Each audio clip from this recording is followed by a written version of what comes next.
کہ آپ ماشاءاللہ بہت سارا کام کر رہی ہیں. دیکھیے ایک بڑی مطلب پتہ نہیں کیونکہ خواتین یہاں پر اس پروگرام میں بھی دو ہیں, زوبی علی بھی ہیں, آپ بھی ہیں, تو آپ یہ بتائیے یہ خاتون کی دشمن کیوں ہے؟ کیونکہ وہ ایک ماں بھی ہے, وہ ایک بیوی بھی ہے, وہ ایک بہن بھی ہے, وہ ایک سمجھ لیں آگے اس کے بہت سارے رشتے ہیں, لیکن ایسا کیوں ہوتا ہے؟ آپ کیا سمجھتی ہیں, کیا یہ ماحول کا چینج ہے یا ہم باتوں کو سمجھ نہیں پا رہے ہیں کہ ایک ہی عورت ہے, اس کے کئی روپ ہیں, جب وہ بہو ہوتی ہے یا بیوی ہوتی ہے تو الگ روپ ہے, ماں ہے تو اس کا ایک الگ روپ ہے, اس کی کیا وجہ ہے؟ جی جناب بالکل.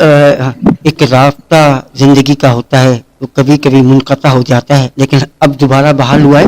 اور جو ہم پروگرام میں بات کر رہے تھے, گفتگو کر رہے تھے, کیونکہ حسن جلیل صاحب جو ہے وہ اس وقت ہمارے ساتھ پروگرام میں شامل نہیں, چونکہ ان کے پاس انٹرنیٹ کا ایشو آیا ہے اور ان کا میسج بھی ہم تک پہنچ گیا, تو اس وقت علی صاحب ہمارے ساتھ موجود ہیں. اچھا علی صاحب, میرا سوال یہ تھا کہ ایک عورت ماں بھی ہے, بیوی بھی ہے, بہن بھی ہے, یہ سارے رشتے ہیں, اس کے باوجود بھی جب وہ بیوی بنتی ہے تو ماں کے خلاف ہو جاتی ہے, جب وہ ماں بنتی ہے تو بیوی کے خلاف ہو جاتی ہے. کیا یہ معاشرے کا کیسا ہے؟ یہ ایک عجیب سا ایک سسٹم ہے. کیا سمجھتے کہ یہ ابھی ہے, یہ ازل سے ہے اور ابد تک رہے گا؟ کیا کہیں گے آپ؟ بھائی مجھے لگتا ہے کہ عورت کی اس کی فطرت میں تین چیزیں ہوتی ہیں. ایک, وہ پوزیسو بہت ہوتی ہے, صحیح. اور وہ اولاد جس کو اس نے پالا پوسا ہوتا ہے وہ کئی دفعہ اس کو اپنی پراپرٹی سمجھنے لگتی ہے, صحیح. یعنی محنت کی ہے, میرے وجود کا حصہ ہے تو میری پوری حکمرانی اس پہ ہوگی, جو کہ ایک انتہائی غلط سوچ ہے. صحیح. ہم نے ایک بچے کو, لڑکے کو پیدا کیا, پالا پوسا, پھر ایک ایج کے بعد جب اس کی ضرورت ہے کہ وہ شادی کرے گا جی تو جی ہم نے اس بچے کو شیئر کرنا ہے. صحیح. اور عورت کے اندر اتنا ایک اس کو معتبر ہونا چاہیے, اور اس کو یہ پتا ہونا چاہیے کہ اس بچے کی پہلی محبت اس جی کی ماں ہے, صحیح. اس کی ماں کی جگہ کوئی نہیں لے سکتا. صحیح. دوسری جو چیز یہاں پہ آ جاتی ہے, انسیکیورٹی, صحیح. جو سوسائٹی عورت میں ڈالتی ہے. سوسائٹی عورت کو انسیکیور کرتی ہے, صحیح. سوسائٹی ایسا ماحول پیدا کرتی ہے کہ پتہ نہیں اب تمہارے گھر میں بہو آنے والی ہے, تمہارا کیا انجام ہوگا, وہ تو تمہارے گھر پہ قبضہ کر لے گی, وہ تمہارے اختیارات پہ قبضہ کر لے گی. سب صحیح. سے اچھی بات تو یہ ہے کہ جب بہو آ جائے تو ساس جو اس کے اختیارات ہونے چاہیے بہو کے, ارے ذمہ داریاں اس کے ساتھ شیئر کر لیجئے, صحیح بات. اور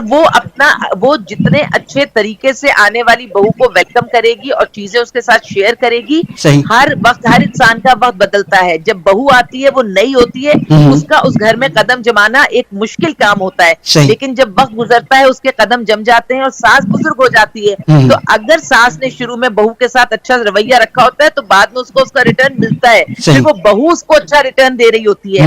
تو پوزیسو ہونا اتنا زیادہ کہ آپ اس پہ حکمرانی کریں, یہ زیادتی ہے.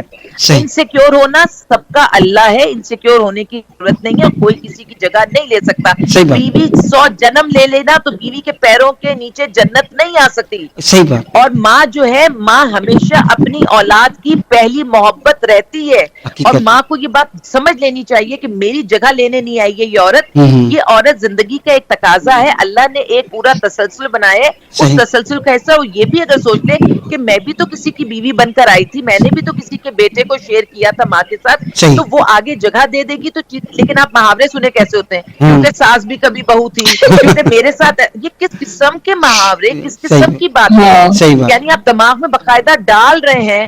اور پھر کچھ ہمارے پڑوسی ملک کے بڑے کچھ اس طرح کے ڈرامے آتے ہیں کہ مجھے ذرا سی ہنسی بھی آتی ہے, تکلیف بھی ہوتی ہے. وہ کیمرہ پتہ نہیں, مجھے نہیں پتا وہ کیا کیمرہ عجیب طرح سے بار بار ڈھس ڈھس ڈھس کر کے اس کو فوکس کرتا رہتا ہے. ارے آپ کیا کر رہے ہیں, آپ لاشعوری طور پہ آپ یقین جانیے جو ینگ بچیاں ہیں نا ان کو خواب میں بھی ڈھس ڈھس کر کے ان کو صحیح بات. ویسے نظر آ, مطلب آپ جو چیز سکھانا چاہتے ہیں آپ اس کو طریقے سے سکھائیں گے. صحیح. آپ نے برائی سکھائی ہے تو برائی ذہن میں. اور ایک تیسری چیز, عورت کے اندر جب یہ, اگر وہ عورت پوزیسو زیادہ ہے اور انسیکیور ہو گئی ہے خدا نخواستہ, تو پھر اس کے اندر جیلسی پیدا ہو جائے گی. صحیح بات. جیلسی ایک ایسا فیکٹر ہے, کسی بھی انسان میں اگر حسد پیدا ہو جائے تو کچھ بھی نہیں باقی بچتا, رشتہ, گھر, محبتیں, سکون سب برباد ہو جاتا ہے. صحیح بات. اور اس جیلسی کے بعد, لیکن اس جیلسی میں وہ عورت اکیلی ذمہ دار نہیں ہوتی, ٹھیک ہے. معاشرہ, گھر, آس پاس کے لوگ، انہیں غلط صلاح دینے والے سب شامل ہوتے ہیں. تو یہ انجام پوزیسونیس سے اسٹارٹ ہو کے انسیکیورٹی پہ جا کے اور جیلسی پہ ختم ہوتا ہے. تو اگر ہم ایک چیز، اور دوسری بات میں ذاتی طور پہ یہ سمجھتی ہوں کہ اگر سچ بولا جائے تو چیزیں آسان ہو جاتی ہیں. ساس جو ہے نا وہ اگر آپ کی ماں کا روپ نہیں ادا کر سکتی تو کوئی بات نہیں، وہ آپ کی ماں نہیں ہے تو آپ کے شوہر کی ماں تو ہے نا، اس کے پاس ماں کا رتبہ تو موجود ہے نا. اس نے